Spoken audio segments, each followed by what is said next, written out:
Okay, welcome to your Test 4 study guide for POLS 1101 American Government.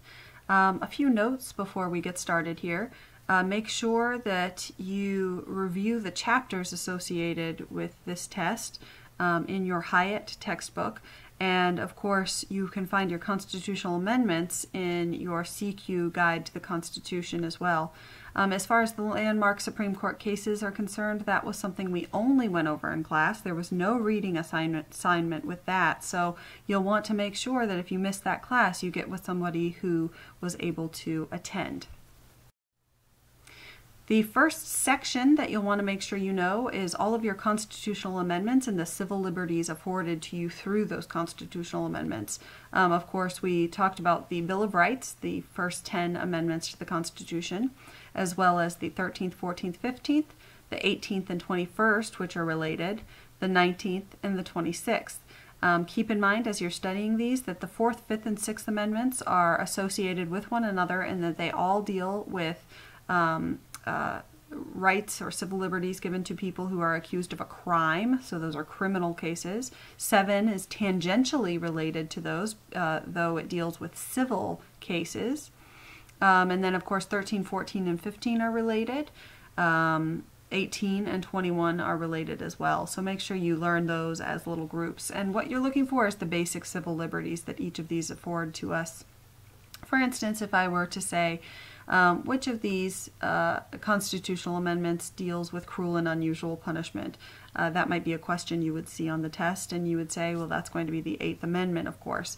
If I asked which of these deals with the Equal Protection Clause of the Constitution, that's something you're going to find in your 14th Amendment. So that's sort of the level of understanding that you need for each of these constitutional amendments and civil liberties.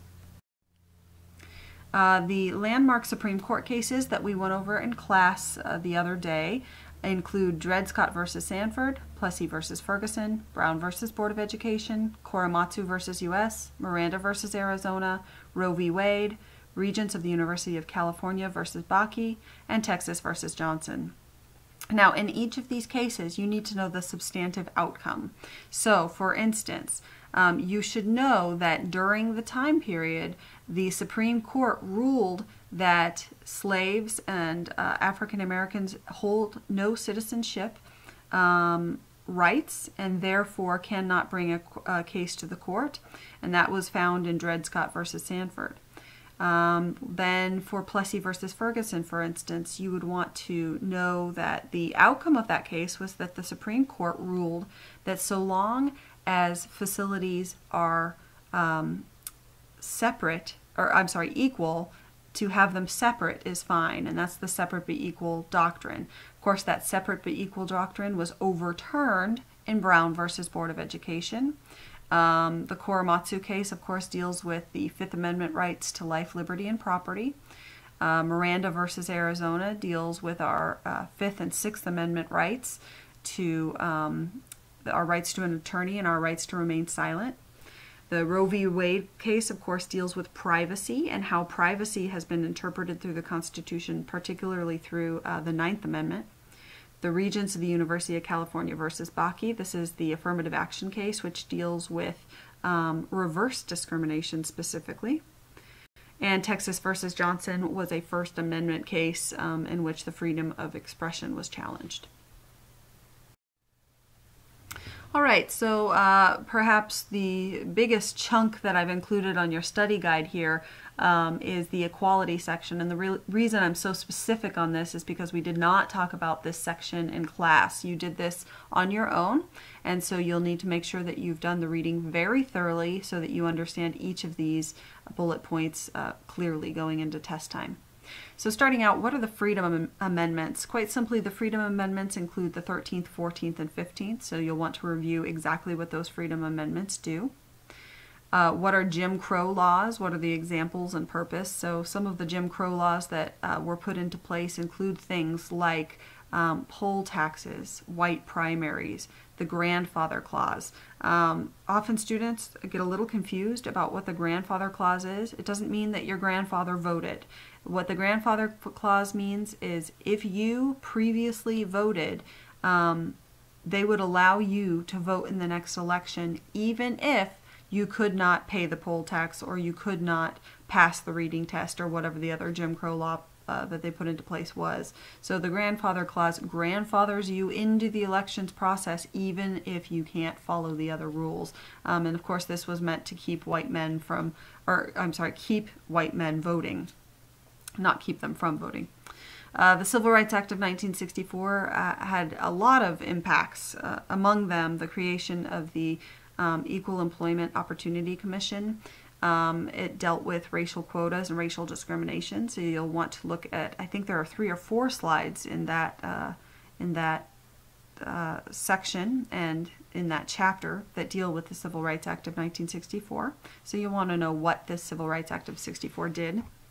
The Civil Rights Act of 1875 established that there should be equal treatment in accommodations. But of course we know that Plessy versus Ferguson said equal treatment in accommodations can mean separate accommodations. And in fact, there was also a case related to the Civil Rights Act of 1875 called U.S. versus Reese.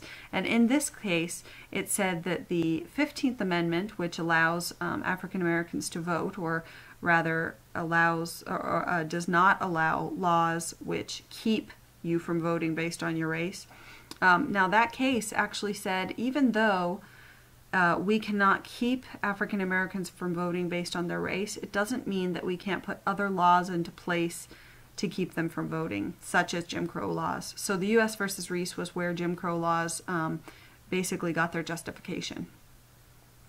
De jure segregation and de facto segregation. You want to, of course, know the difference between these and where we found de facto versus de jure segregation. Of course, in the South is where de jure segregation would happen, and de facto, meaning segregation by fact, happened in the North. And so in the North, what we found is that the way that neighborhoods were zoned, we would have black neighborhoods and white neighborhoods, and so people were sort of self-segregating. And so to avoid de facto segregation in the North, what they often had to do was to bus people into different schools so that we would have integration. Gerrymandering, this is the practice of drawing strange district lines so that we can either isolate a certain population in a certain voting district, or what we try to do is we try to concentrate a voting population so that that district will most certainly be Republican or Democrat. So gerrymandering can go either way. Blockbusting, this is the practice by realtors of breaking up neighborhoods by spreading rumors about a neighborhood turning black and then turning around and selling those properties to black families, thereby sort of creating their own destiny there. So make sure you review blockbusting. Redlining is making sure that certain areas cannot get mortgages by creating districts or redlining certain districts as non-insurable. Restrictive covenants, this is the idea that you sell a home to a white family, but you make that white family sign a contract that they will not sell it to a black family. And white flight, of course, is this phenomenon of families, white families, fleeing to the suburbs to avoid integration. The NAACP and the SCLC, you need to know the distinct aims of each. Of course, the NAACP is primarily focused on the legal system. The NAACP is made up of lawyers who take issues to the court system when civil rights are not being upheld. The SCLC, of course, is a protest organization that was initially led by Martin Luther King Jr., and the SCLC deals with nonviolent protest. What do we mean when we say the Native Americans experienced a cultural genocide? Of course, when we think of genocide, we think of people dying, and certainly that was a consequence of our treatment of the Native Americans in the U.S., but they also experienced a cultural genocide, and that cultural genocide took place through the process of assimilation. So make sure you understand what that process was and what we did to remove their culture from them. The Chinese Exclusion Act of 1882. What's interesting about this act is that we excluded all Chinese immigration into the United States for 60 years, for a very long time period, which was interesting because we had had such a huge influx prior to 1882 of Chinese who both helped us mine gold and build our railroad system. So after we sort of used this population in that way, we then cut off immigration into the U.S. entirely. What are some of the reasons for gender disparities in national median income? You want to review those slides which talk about the fact that lack of professional part-time work, lack of childcare, lack of maternity benefits, all of these things essentially have led to women dropping out of the workforce and exacerbating that national median income disparity.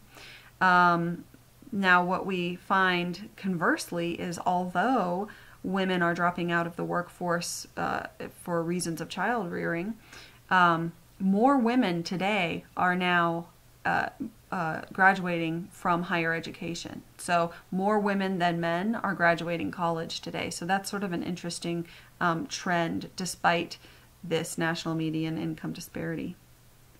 Homosexual rights in the U.S. You want to understand what the Defense of Marriage Act looks like today. Of course, the Supreme Court said that it's unconstitutional, that we cannot ban gay marriage, and so that's sort of where Defense of Marriage Act stands today. It doesn't really have much legs anymore as a result. The Lawrence et al. Versus Texas case. This is the case that dealt with consensual homosexual sex, which was not legal prior to that decision. Don't Ask, Don't Tell today. Of course, we started out by banning gays in the military, and then we put into place Don't Ask, Don't Tell, which was followed by a repeal of Don't Ask, Don't Tell. So that's where we stand today on that issue. What is and is not permitted under affirmative action. Now, a lot of what you'll find on that section also relates to the University of California versus Bakke case, in which they said it is fine to use race as a positive or affirmative consideration when we are taking into account candidates. But what we cannot do is create quotas, meaning setting aside certain spots for minorities. And we also, according to the Griggs principle, do not have to choose a minority just because a minority has applied. The Griggs principle says that person should be qualified as well. And then know the very basic differences between adults and minors in terms of their constitutional rights. In other words, do minors experience civil liberties in the same way that adults do? Of course, we know that they do not. Think, for example, of locker searching. Of course, your locker can be searched without a warrant and without probable cause, provided that it is done in order to protect the safety and well-being of the other students. So think of that as your example. Perhaps, I know we can come up with dozens of other examples of how minors do not experience their civil liberties in the same way that adults do. Okay, so that is the test for review. If you have specific questions as you are studying, I encourage you to email me at hfarley@ccga.edu. Thanks.